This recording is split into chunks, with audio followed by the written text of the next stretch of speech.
అధ్యక్ష, తెలంగాణ రాష్ట్ర సాధన ఉద్యమంలో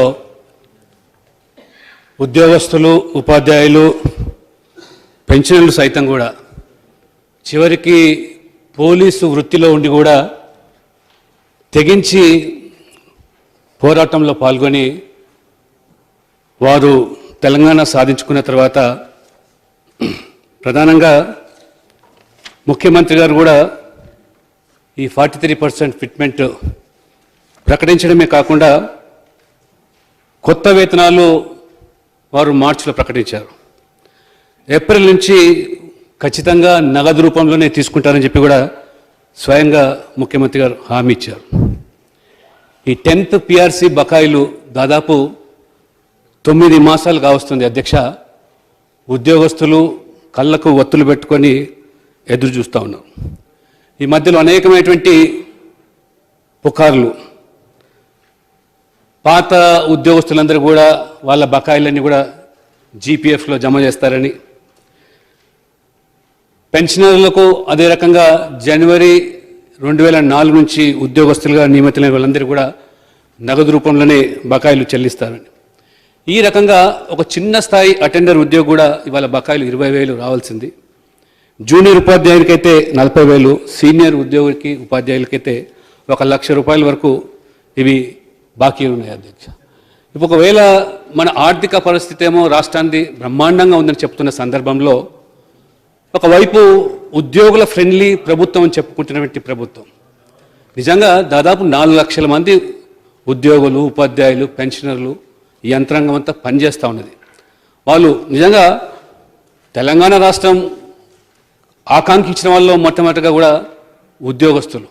ఎందుకంటే ఆ రోజు 610 జీవో కానివ్వండి, ఇతరత్ర మనకున్నటువంటి అవకాశాలన్నీ కూడా మరి పక్క వాళ్ళు ఎత్తుకుపోయినారనేటువంటి మరి ఆ యొక్క ఆవేదనతో ఆ రోజు ఉద్యమంలో పాల్గొని అపురూపమైనటువంటి సమ్మెలు, చరిత్రాత్మకమైనటువంటి మరి ఆ యొక్క సమ్మెలు చేసి సాధించుకున్న తెలంగాణలో మరి దసరా పోయింది, దీపావళి పోయింది, రంజాన్, క్రిస్మస్ అన్ని పండుగలు పోయినాయి. ఇప్పుడు మళ్ళీ సంక్రాంతి వస్తుంది.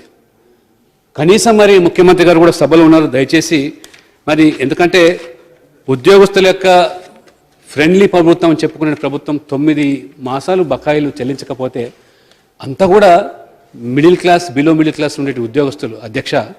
మరి ఇన్ని వర్గాలకు మనము ముఖ్యమంత్రి గారు అనేకమైనటువంటి విధాలుగా వారు రాయితీలు కల్పిస్తున్నారు. కొన్ని వాటిలో వారికి రావాల్సినటువంటి న్యాయపరమైనటువంటి మరి ఈ యొక్క వేతనాలు అందించాల్సిన బాధ్యత ఉంది. దాంతోపాటు వాళ్ళ సెకండ్ ANMs వాళ్ళు కూడా రెగ్యులేషన్ గురించి మాట్లాడుతున్నారు, హెల్త్ కార్డ్స్, ESA గురించి. కనీసం మెటర్నిటీ లీవ్ లేనటువంటి ఆవేదన వాళ్ళు కూడా వ్యక్తం చేస్తున్నారు. అండ్ యాజ్ పర్ లేటెస్ట్ ఈ PRC ఇంక్రిమెంట్స్ ప్రకారంగా ఈ యొక్క సెకండ్ ANMs కూడా వేతనాలు రావాల్సిందని చెప్పి వారు కూడా మరి ఇవాళ ఆవేదన చెందుతున్నారు. దీంతో పాటు అధ్యక్ష, నేను ఎందుకంటున్నానంటే చాలా ఇవాళ బిల్స్ పెండింగ్ ఉన్నాయి.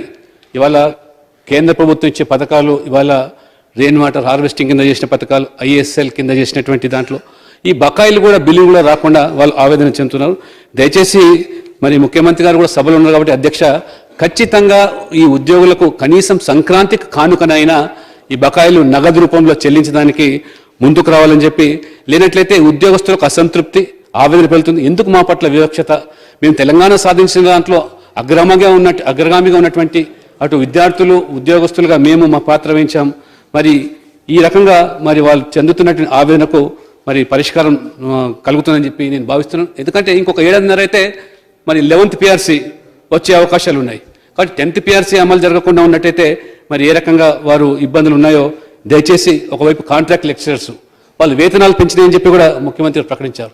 అది కూడా ఇంతవరకు కూడా ఆ ఫైల్ ఇంతవరకు వారికి క్లియర్ కాలేదు. ఆ కాంట్రాక్ట్ లెక్చరర్స్ కానివ్వండి లేదా కాంట్రాక్ట్ ఫ్యాకల్టీ ఎవరైతే ఉన్నారో వాళ్ళు కూడా మరి వాళ్ళ వేతనాలు పెంచినారనే ప్రకటన ఇది వచ్చింది. కానీ పెంచినటువంటి ప్రకటనకు అనుగుణంగా ఆ బకాయిలు చెల్లిస్తారనేటువంటిది మరి ఆవేదన కూడా వాళ్ళు ఉంది. కాబట్టి దయచేసి వాళ్ళ జూనియర్ లెక్చర్స్ కానివ్వండి, డిగ్రీ లెక్చర్స్ కాంట్రాక్ట్ బేసిస్లో మిగతా ఉద్యోగస్తులందరికీ దాదాపు 4 లక్షల కుటుంబాలకు సంబంధించినటువంటి మరి ఈ అంశం మీద తప్పకుండా ప్రభుత్వం సానుకూలంగా స్పందించి వెంటనే మరి తగు చర్యలు తీసుకోవాలని 409 జియో ప్రకారంగా లెక్చర్స్ వేతనాలు పెంచారు, కానీ అది కూడా అమలుకు నోచుకోలేదు. దీని మీద ప్రభుత్వం దృష్టి సారించి వెంటనే ఈ యొక్క సభ ద్వారా వారికి ఉపశమనం కల్పించి సంక్రాంతి కానుకగా వారి బకాయిలు చెల్లించాలనేటువంటి ఒక స్పష్టమైన హామీతో ప్రభుత్వం ముందుకు రావాలని చెప్పి మీ ద్వారా ప్రభుత్వాన్ని కోరుతున్నారు అధ్యక్ష.